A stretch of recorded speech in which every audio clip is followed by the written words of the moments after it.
Hey yo yo yo yo CSku, berjumpa lagi dengan Manusia Madesu di Easy Film, sebuah konten sampah yang dapat membantu kegabutan yang hakiki. Edas.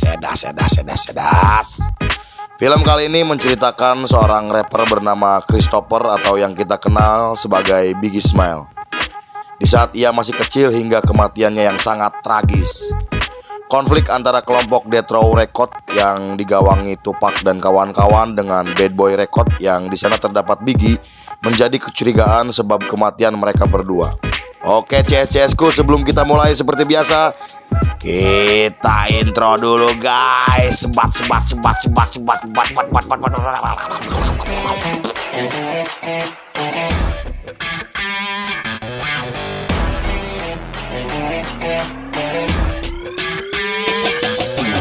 Yo, welcome to my channel, bro.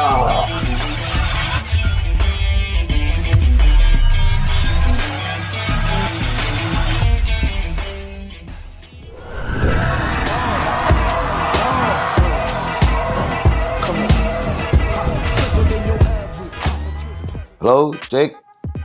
Scene dibuka di sebuah klub malam yang berada di Los Angeles. Di sana diperlihatkan tokoh utama bernama Biggie. Lalu seorang temannya berkata ia sangat tidak sabar untuk albumnya Biggie. Di sisi lain, kita diperlihatkan sebuah mobil yang sepertinya sedang memantau di luar klub malam tersebut. Setelah acara selesai, Biggie dan teman-temannya masuk ke dalam mobil dan hendak menuju arah pulang. Pada saat di tengah perjalanan, tepatnya ketika lampu merah, tiba-tiba muncul mobil di sebelahnya dan langsung mengarahkan pistol ke arah Biggie. Setelah itu, kita dibawa flashback ke masa lalu Biggie. Brooklyn 1983, terlihat Biggie kecil adalah anak yang sangat baik. Ia duduk berdua bersama temannya bernama D-Rock. Ia berkata kepada dua teman perempuan sekolahnya bahwa suatu hari nanti ia akan berada di sebuah majalah. Namun kedua teman perempuannya mengatakan jika itu tidak akan mungkin terjadi. Saat Biggie pulang sekolah bersama ibunya, tiba-tiba muncul sang ayah yang sudah lama meninggalkan mereka.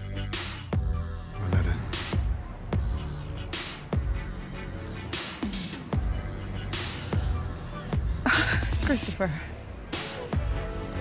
say hello to your father. Kemudian terlihat Biggie sedang menulis lirik dan melihat dua orang anak yang melintas berpenampilan hip hop ala bling bling. Dari situ ia berpikir untuk tidak lagi menjadi anak rumahan dan ingin menjadi seperti mereka. Biggie lalu menghampiri D-Rock temannya dan berkata kalau ia ingin mendapatkan banyak uang. Kemudian D-Rock menjawab, apakah kau siap menjadi kurir kecil di tempat ini? D-Rock lalu mengajari cara bertransaksi narkobing. Dan transaksi pertama Biggie pun berhasil. Scene kemudian berpindah saat ia sudah berumur 17 tahun dan kini ia sudah menjadi BD narkobing. Setelah itu ia berpamitan kepada ibunya untuk berangkat sekolah. Sebelum berangkat ia mengganti pakaiannya seperti anak-anak hip hop. Ketika di kelas, ia menjawab pertanyaan dari seorang guru matematika. Si guru itu malah meledek Biggie yang dianggap seperti anak bodoh yang sok tahu.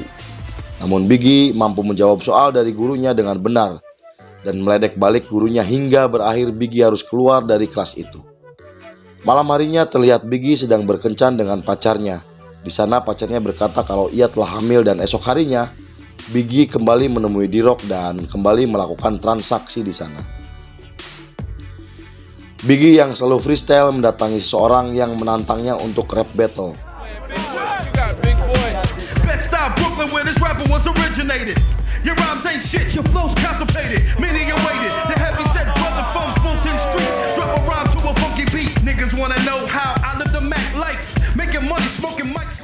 Dan Biggie berhasil mengalahkan lawannya dengan mudah.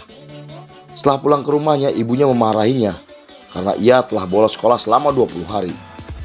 Biggie pun menjawab jika ia sudah tak ingin lagi bersekolah dan ia merasa sudah mempunyai jalan hidupnya sendiri. Ia juga berkata kepada ibunya jika pacarnya telah hamil dan ia akan menjadi seorang ayah. Ibunya yang menganggap Biggie masih kecil menamparnya dan mengusir Biggie dari rumah ibunya.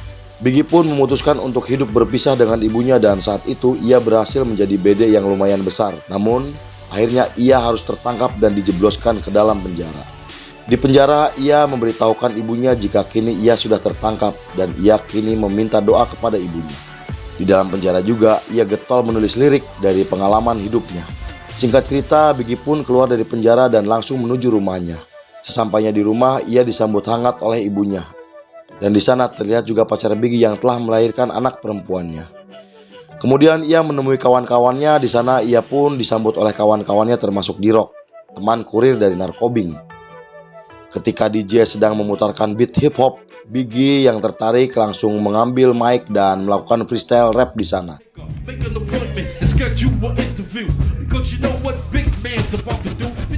Di tengah ia sedang freestyle, ia ditanyai oleh temannya soal nama panggungnya nanti setelah ia sudah menjadi penyanyi hip hop. Biggie pun menjawab dengan spontan bahwa nama panggungnya adalah Biggie Smell atau Notorious B.I.G. Kemudian seorang temannya menyarankan untuk rekaman. Meski awalnya ia ragu, akhirnya Biggie pun menerima ajakan temannya soal rekaman lagu-lagunya itu. Keesokan harinya, Biggie dikenalkan oleh temannya bernama Puffy untuk meminta bantuan agar bisa membantu dalam merilis albumnya. Puffy kemudian bertanya tentang lirik lagunya, dan Biggie pun menjawab jika lirik lagunya menceritakan tentang kehidupan keras di Brooklyn. Setelah itu, ia bertemu seorang wanita bernama Lil Kim. Mereka berkenalan dan terlihat mereka sedang wici-wiciu, enak-enak, enyak-enyak, enak-enak, enyak-enyak. Keesokan harinya, Biggie ditemui oleh Puffy dan berkata jika lagunya ditolak oleh beberapa label karena liriknya terkesan kasar dan keras. Tapi Puffy di sana tetap menyemangati Biggie agar tetap terus berkarya. Kemudian Biggie yang kecewa pun pergi menemui D-Rock. Di sana ia juga menceritakan kekecewaannya. Saat Biggie dan D-Rock kembali melakukan transaksi, tiba-tiba polisi datang dan mengejar mereka. Mereka berdua pun akhirnya tertangkap dan dibawa ke kantor polisi. Setelah di sana, mereka berdua diinterogasi mengenai kepemilikan senjata api milik Biggie. Polisi pun meminta pengakuan kepada mereka berdua atas kepemilikan senjata api itu. Di sana, D-Rock berkata agar ia saja yang mengakui kepemilikan senjata api itu. Karena jika Biggie yang mengaku, ia akan dipenjara selama 6 tahun dengan alasan jika Biggie baru saja keluar dari penjara dengan syarat. Dan D-Rock pun menyuruh Biggie untuk melanjutkan karirnya sebagai penyanyi rap ketika setelah keluar dari kantor polisi. Akhirnya D-Rock pun harus menjalani hukumannya karena ia telah mengaku kepemilikan senjata api milik Biggie. Sementara Biggie dibebaskan dari kantor polisi. Beberapa hari kemudian ia menemui sang DJ dan bicara ia akan sangat serius untuk berkarir di dunia hip hop. Lalu terlihat Biggie masuk ke studio dan merekam lagu-lagunya. Singkat waktu, Biggie diundang di sebuah universitas untuk memeriahkan acara itu. Kemudian Biggie pun tampil dan acara yang sangat meriah.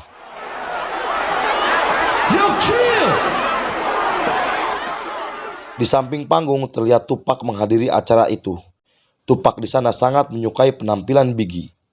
Tupac adalah seorang rapper, aktor, aktivis, dan penyair di Amerika Serikat. Ia dikenal sebagai rapper tersukses di dunia. Setelah acara itu selesai, Biggie sedang berjalan bersama Tupac di sebuah pesta.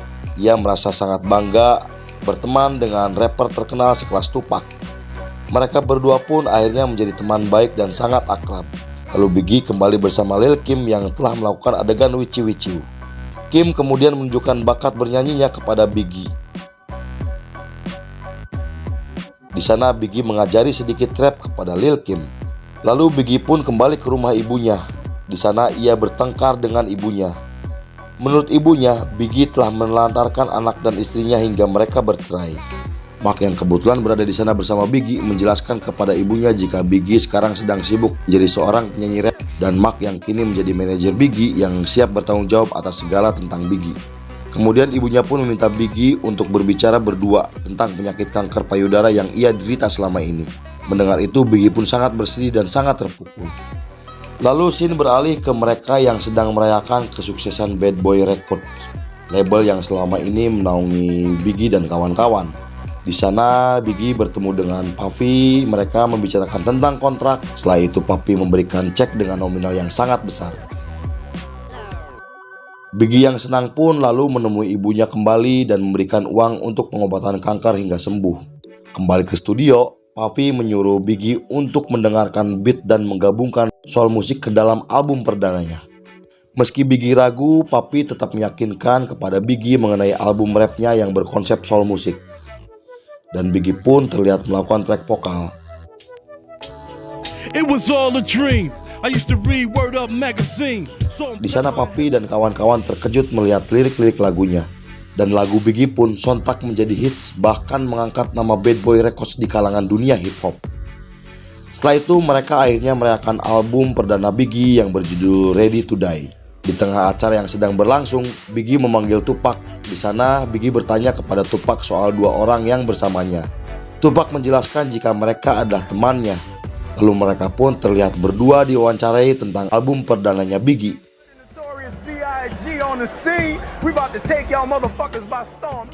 Keesokan harinya terlihat Biggie menjalani sesi photoshoot bersama seorang model wanita bernama Faith Evans. Di sana Biggie mengajak berkenalan hingga esok harinya mereka yang akrab terlihat sedang berjalan berdua. Saat di sebuah launching album barunya Biggie, Evan pun hadir menyaksikan fans fanatik Biggie yang memujinya dan meminta tanda tangan kepadanya. Beberapa bulan kemudian Biggie dan Evan pun akhirnya menikah. Lalu Biggie terlihat di sebuah konser musik sementara Evan sedang berada di sebuah rumah. Evan tiba-tiba didatangi mantan istrinya Biggie yang menyuruh Biggie agar segera menemui anaknya yang sudah lama tak ia temui. Kemudian Evan pun langsung menghubungi Biggie. Evan yang curiga kepada Biggie yang tak pulang mendatangi hotel dan ternyata ia sedang berselingkuh bersama wanita lain di hotel itu. Evan yang marah memukuli wanita yang bersama Biggie, lalu ia pergi meninggalkan Biggie dengan perasaan yang sangat kecewa. Kemudian Biggie mendatangi Evan yang sedang berada di studio musik untuk meminta maaf kepada Evan atas apa yang telah ia lakukan. Saat itu Evan pun memaafkan Biggie. Lalu kita diperlihatkan Lil Kim, mantan pacar Biggie yang sedang tampil di suatu acara.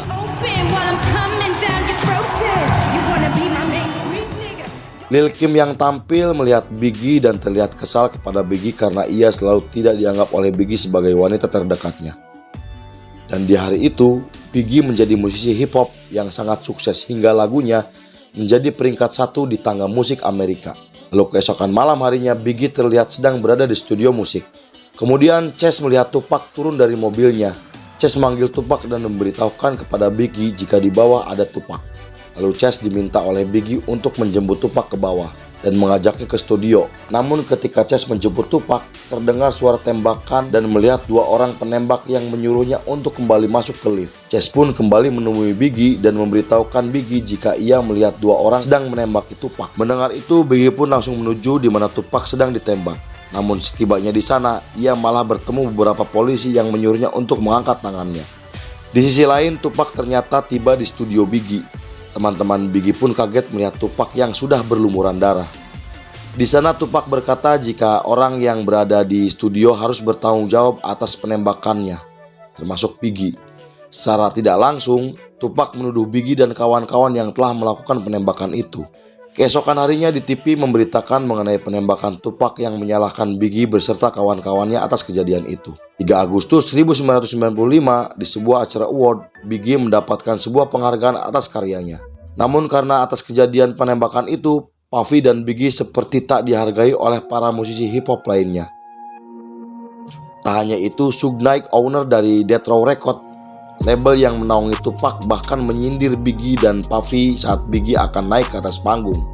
Berita antara Biggie dan Tupac pun semakin memanas hingga media mengaitkan lagu Biggie berjudul Washout dengan kejadian penembakan Tupac. Padahal menurut Biggie lagu itu ditulis jauh sebelum terjadinya penembakan itu. Di depan rumah Biggie, Chess memberitahukan jika Tupac telah membuat lagu diss untuk Biggie dan Bad Boy Records. Di dalam liriknya tertulis, selain menghina Biggie dan menghina Bad Boy, ia juga berkata telah meniduri istrinya Evan. Chess juga menunjukkan Tupac dan Evan sedang berpose di sampul majalah. Biggie yang marah pun menemui Evan dan menanyakan tentang majalah tersebut.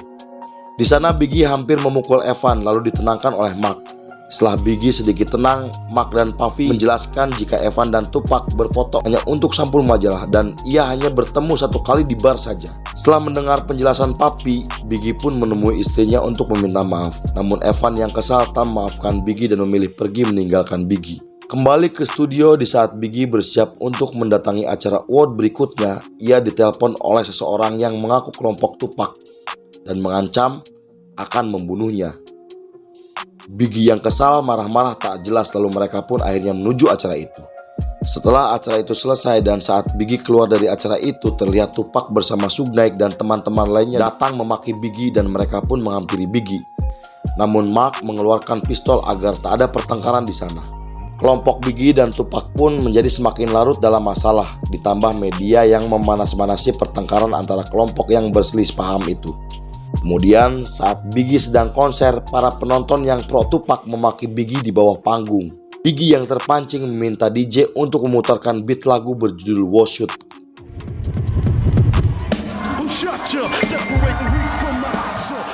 Setelah acara tersebut selesai, Chess memberitahukan kepada Biggie mengenai berita di televisi yang memberitakan jika Tupac telah tewas karena ditembak seseorang yang tak dikenal. Mendengar itu, Biggie terlihat sangat menyesal dengan permasalahan konflik yang terjadi.